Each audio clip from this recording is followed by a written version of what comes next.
અંકલેશ્વર ઉદ્યોગ મંડળના મેનેજિંગ કમિટીના સભ્યો માટેની ચૂંટણીના પડઘમ વાગી ચૂક્યા છે. આગામી તારીખ 30મી જૂને ચૂંટણી યોજાશે, જે માટેનું જાહેરનામું તારીખ 30મી મેના રોજ બહાર પડાયું હતું. આ ચૂંટણીમાં જનરલ કેટેગરીના 8, રિઝર્વ કેટેગરી માટે 1 અને કોર્પોરેટ કેટેગરી માટે 1 સભ્ય માટે ચૂંટણી જંગ ખેલાશે. આ વર્ષે અંકલેશ્વર ઉદ્યોગ મંડળની ચૂંટણી રસાકસી ભરી જોવા મળશે તેવું હાલ તુરંત લાગી રહ્યું છે. ગત ચૂંટણીમાં સત્તારૂઢ સહયોગ પેનલ સામે વિકાસ પેનલ એ ચૂંટણી જંગમાં નિર્ણાયક પરિણામ હાંસલ કર્યું હતું, જેણે સત્તારૂઢ સહયોગ પેનલ બેકફૂટ ઉપર મૂકી દીધા હતા. આજરોજ ચૂંટણીમાં ઉમેદવારી કરવા યોગ્ય ઠેરેલા ઉમેદવારોની યાદી જાહેર કરવામાં આવી છે, જેમાં કોર્પોરેટ કેટેગરીની 2 બેઠકો માટે કુલ 4 ઉમેદવારો, રિઝર્વ કેટેગરી માટે કુલ 13, જ્યારે જનરલ કેટેગરી માટે 40 ઉમેદવારો હાલ મેદાને છે. જોકે આગામી તારીખ 20મી જૂનના રોજ ઉમેદવારી પરત ખેંચવાના અંતિમ દિને મોટાભાગે બંને પેનલના મોવડીઓ કુલ 10 અંતિમ ઉમેદવારોની યાદી જાહેર કરશે. અન્યોના ઉમેદવારી પરત ખેંચી લેશે, સિવાય કે કોઈ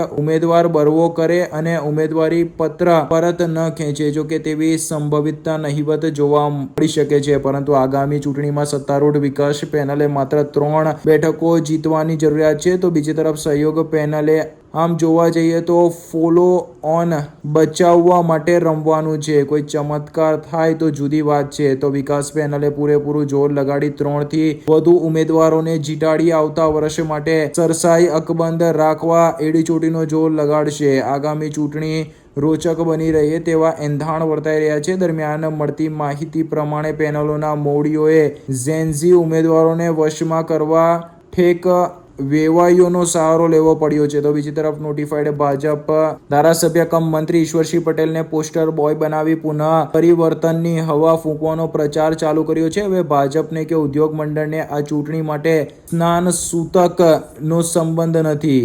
ખુદ ધારાસભ્ય કમ મંત્રી ઈશ્વરસિંહ પટેલ પણ આવી ચૂંટણીમાં કોઈ એક ચોક્કસ પેનલને સમર્થન જાહેર કરે, પરંતુ ગાડા નીચે ભાર ઉચકનારા ઘણા વસાહતમાં આજકાલ દોડી રહ્યા છે. અંતિમ નિર્ણય તો વસાહતના ઉદ્યોગકારોએ જ લેવાનો છે. ઉલ્લેખનીય છે કે અંકલેશ્વર વસાહતના 1250થી વધુ સભ્ય સંખ્યા ધરાવતા અંકલેશ્વર ઉદ્યોગ મંડળમાં પ્રતિવર્ષ 10 સભ્યોની મુદ્દત પૂરી થાય છે. 30 મેનેજિંગ કમિટીના સભ્ય ધરાવતા ઉદ્યોગ મંડળની આગામી તારીખ 30મી જૂનના રોજ ચૂંટણી યોજવામાં આવનાર છે.